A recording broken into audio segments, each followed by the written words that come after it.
Welcome to iDream media. So మడం నొప్పి, heel pain చాలా మందిని ఇబ్బంది పెడుతూ ఉంటుంది. అయితే ఇది ఒక పట్టాన్ని తగ్గదని కూడా చెప్తూ ఉంటారు. మరి దీనికోసం ఫిజియోథెరపీలో ఎటువంటి ఎక్సర్సైజెస్ ఉన్నాయి? సో ఫిజియోథెరపీ అసలు దీని గురించి ఏం చెప్తుంది, వివరాలు తెలుసుకుందాం. ఈరోజు మనతో పాటు ఉన్నారు ప్రముఖ ఫిజియోథెరపిస్ట్ భాను పూర్ణిమ గారు. మేడం నమస్తే అండి. నమస్తే అండి. మడం నొప్పి చాలా మందిని ఇబ్బంది పెడుతూ ఉంటుంది. ఎందుకు ఇది వస్తుంది? ఇది వస్తే ఎందుకు ఓ పట్టాన తగ్గదు? హీల్ పెయిన్, సో మన గేట్ సైకిల్ అంటే మన నడిచే విధానం. సో నడిచే విధానంలో ఫస్ట్ మన హీల్ అనేది ఫుట్ అంటే హీల్ అనేది గ్రౌండ్ కి టచ్ అవుతుంది. సో దాని తర్వాత మిగిలిన ఫుట్ అనేది గ్రౌండ్ కి టచ్ అవుతుంది.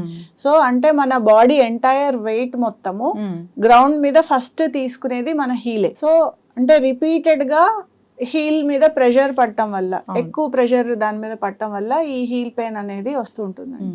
మనం కామన్ గా ప్లాంటార్ ఫైసైటిస్ అని పిలుస్తూ ఉంటాము. రిపీటెడ్ గా పడుతూ ఉండి దానికి రెస్ట్ లేకపోవడం వల్ల, కంటిన్యూస్ గా ఎక్కువసేపు నించోవడం వల్ల, లేకపోతే సడన్ గా బరువు పెరగటం వల్ల, ఇలాంటి కారణాల వల్ల ఈ హీల్ పెయిన్ అనేది వస్తూ ఉంటుంది. ఫ్లాట్స్ వేసుకొని నడవటం వల్ల, ఇప్పుడు కంప్లీట్ గా ఫ్లాట్ నడిస్తే కూడా ఈ హీల్ పెయిన్ వచ్చే అవకాశాలు ఎక్కువగా ఉంటాయి. అట్లా ఉంటుందా? ఉంటుందండి. చాలా మంది ఫ్లాట్స్ వేసుకోండి అని చెప్తా ఉంటారు. అవునండి, అంటే కంప్లీట్ ఫ్లాట్ కాకుండా కొంచెం హీల్, హాఫ్ ఇంచ్ టు, అంటే పాయింటెడ్ హీల్స్ వేసుకోమని కాదు, half inch to 1 inch heel maintain చేయడం వల్ల కూడా ఈ ప్లాంటార్ ఫైసైటిస్ రాకుండా చూసుకోవచ్చు. అంటే ఏం లేదు, బేసిక్ గా మనము మన హీల్ మీద పడే ప్రెషర్ ని తగ్గిస్తున్నాం. సో రిపీటెడ్ కంటిన్యూస్ ప్రెషర్ వల్ల అక్కడ ఉన్న ప్లాంటార్ ఫేషియా అనేది ఇన్ఫ్లేమ్ అయ్యి ఈ హీల్ పెయిన్ అనేది వస్తుంది. రకరకాల బాంబ్స్ అవి రాస్తూ ఉంటారు, రకరకాల ఎక్సర్సైజులు కూడా చేస్తూ ఉంటారు, డాక్టర్ దగ్గర వెళ్తూ ఉంటారు, టాబ్లెట్స్ వాడుతుంటారు, కానీ తగ్గదు అని చెప్తుంటారు. పెద్ద కంప్లైంట్ అది. తగ్గకపోవడం అనేది ఏమి ఉండదండి. సో మనం ఈ హీల్ పెయిన్ అంటే ప్లాంటార్ ఫేసైటిస్ అని మనము కామన్ గా, అంటే మనం దీన్ని ఎలా ఐడెంటిఫై చేయాలి అంటే, మంచం మీ నుంచి లేవడమే అడుగు కింద పెట్టలేకపోతారు, సూదులతో గుచ్చినట్టు విపరీతమైన నొప్పి, 4 అడుగులు వేసాక కాస్త సర్దుకుంటుంది, మళ్ళీ ఎక్కువసేపు కూర్చొని లేచిన వెంటనే ఒక 4-5 అడుగులు విపరీతమైన పెయిన్ ఉంటుంది, తర్వాత కాస్త సర్దుకుంటుంది, నడుస్తూ ఉంటే కాస్త తగ్గుతుంది, మళ్ళీ కూర్చోగానే వస్తుంది. అది అసలు రకరకాలుగా ఉంటుంది. సో మెయిన్ ఫీచర్ అంటే రెస్ట్ తర్వాత ఫస్ట్ అడుగు నొప్పి, ఒక 4-5 అడుగుల తర్వాత కాస్త తగ్గటం, దీన్ని మనం ప్లాంటార్ ఫైసైటిస్ కి క్లాసిక్ సిగ్నల్ అన్నమాట.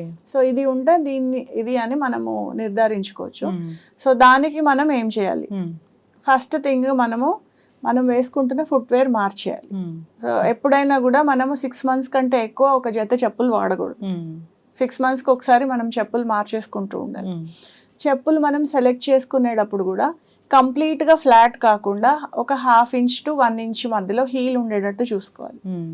జత చెప్పులు కాకుండా ఒక 2-3 జతలు చెప్పులు పెట్టుకొని ఒక రోజు ఒక జత వాడితే రెండో రోజు రెండో జత వాడండి. అలా మనం హీల్ మీద పడే యాంగిల్ ని మనం మారుస్తాం. సో దాంతో ఏంటంటే కంటిన్యూస్ ప్రెషర్ మనం అవాయిడ్ చేయొచ్చు. ప్లస్ ఇంకోటి, ఇంట్లో నడిచేటప్పుడు కూడా, అంటే నిద్ర నుంచి లేవటమే చెప్పులు వేసుకొని నడిస్తే, ఇప్పుడు ఇందాక మనం చెప్పుకున్న నొప్పి ఉంది చూసారా, అడుగు కింద పెట్టడమే విపరీతం, అది కొంచెం అవాయిడ్ చేసుకోవచ్చు.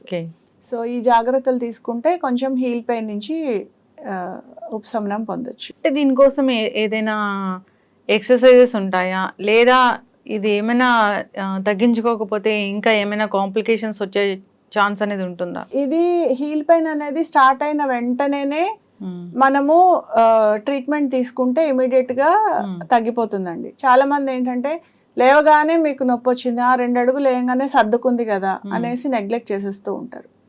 నేను అందుకే ఇంత డీటెయిల్డ్ గా వివరించాను. మీకు ఎప్పుడైతే అడుగు పెట్టగానే కాస్త నొప్పి అనిపిస్తుందో, ప్లాంటార్ ఫైసైటిస్ అని మీరు గుర్తించి మీరు డాక్టర్ని కన్సల్ట్ అవ్వటమో లేకపోతే ఫిజియోథెరపిస్ట్ని కన్సల్ట్ అవ్వటమో చేస్తే ట్రీట్మెంట్ తీసుకుంటే మీకు ఇమీడియట్గా తగ్గిపోతుంది. వితిన్ 1 week to 10 days పూర్తిగా దీన్ని నయం చేసుకునే అవకాశం ఉంటుంది. సో దాని తర్వాత ఇందాక నేను చెప్పినట్టు ఫుట్వేర్ అది జాగ్రత్తలు తీసుకుంటే ఫ్యూచర్లో మనం రాకుండా దీన్ని నివారించుకోవచ్చు. ఓకే. అలా కాకుండా డాక్టర్ దగ్గరికి ఎప్పుడు వెళ్తారు అంటే ఇంకా కంటిన్యూస్గా అది ఇబ్బంది పెడుతోంది, రెస్ట్ తీసుకుంటే కూడా విపరీతంగా నొప్పి వస్తుంది అన్న స్టేజ్ వచ్చిన తర్వాతే డాక్టర్ దగ్గరికి వెళ్తారు చాలా మంది. సో అలాంటప్పుడు ఏంటంటే హీల్ స్పర్ అంటే ఎక్స్ట్రా చిన్న బోన్ లాగా పెరుగుతుంది. ఎక్స్ట్రా బోన్ ఏంటంటే చిన్న హుక్ లాగా ఏర్పడి, ఇప్పుడు ఎక్స్రేలు చూస్తే మనకు క్లియర్గా తెలుస్తూనే ఉంటుంది. అది ఏదైతే ప్లాంటర్ ఫేషియస్ స్ట్రెచ్ ఏదైతే ఉందో దాన్ని ఇలా లాగినట్టుగా వస్తూ ఉంటుంది. ఆ లాగినప్పుడల్లా వీళ్ళకి షాక్ కొట్టినట్టుగా ఫీల్ అవుతూ ఉంటారు. సో అది మీకు కాంప్లికేషన్. ఆ స్టేజ్ వస్తే కనుక తగ్గటము చాలా లేట్ అవుతుంది. తగ్గకపోవడం అనేది ఉండదు, తగ్గుతుంది, కానీ ట్రీట్మెంట్ అనేది కొంచెం ఎక్కువ టైం తీసుకుంటుంది. అంటే ఇది చాలా రోజులు పడుతుంది పూర్తి స్థాయిలో తగ్గడానికి, కాబట్టి ఇది తగ్గని పెయిన్ అన్నట్లు.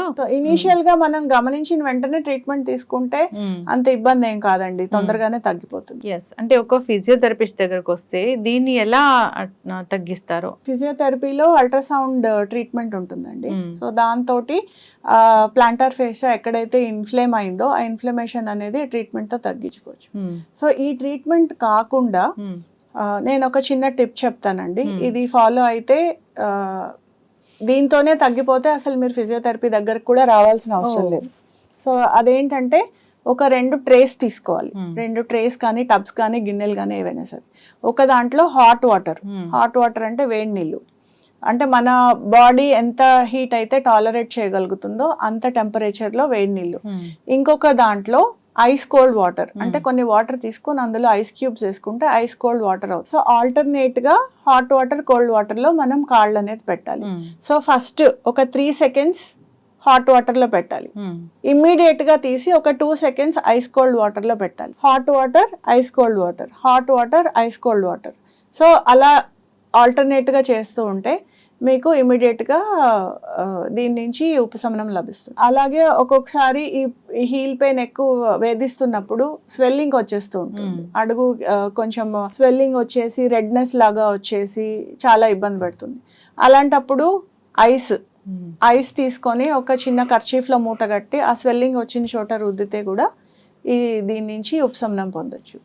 సో ఈ టిప్ కనుక పాటిస్తే మాక్సిమం తగ్గిపోతుంది. ఇన్ కేస్ మీరు ఇది ఫాలో అయినా కూడా తగ్గట్లేదు అంటే అప్పుడు ఫిజియోథెరపీ ట్రీట్మెంట్ తీసుకుంటే సరిపోతుంది. ఖచ్చితంగా అండి, చాలా చక్కగా చెప్పారు. అంటే ఈ మడం నొప్పి, హీల్ పెయిన్, ఇది ఎలా తగ్గుతుందో అని రకరకాల టాబ్లెట్స్, పెయిన్ కిల్లర్స్ వాడుతూ ఉంటారు. దానివల్ల వచ్చే కాంప్లికేషన్స్ చాలానే ఉంటాయి. ఒకసారి ఈ పెయిన్ వస్తుంది, తగ్గట్లేదు అన్నప్పుడు ఫిజియోథెరపిస్ట్ని సంప్రదిస్తే కనుక ఫిజియోథెరపీలో దీనికి చక్కటి ట్రీట్మెంట్ అయితే ఉంది. సో తగ్గిపోతుంది ఈజీగానే. తగ్గట్లేదు అంటే నిజంగానే పెయిన్ కిల్లర్స్ వేసుకుంటే అది తగినట్లే తగ్గి మళ్ళీ వస్తుంటుంది. మీరు అన్నట్లుగా అది క్రానిక్ స్టేజ్ వరకు కూడా వెళ్తుంది.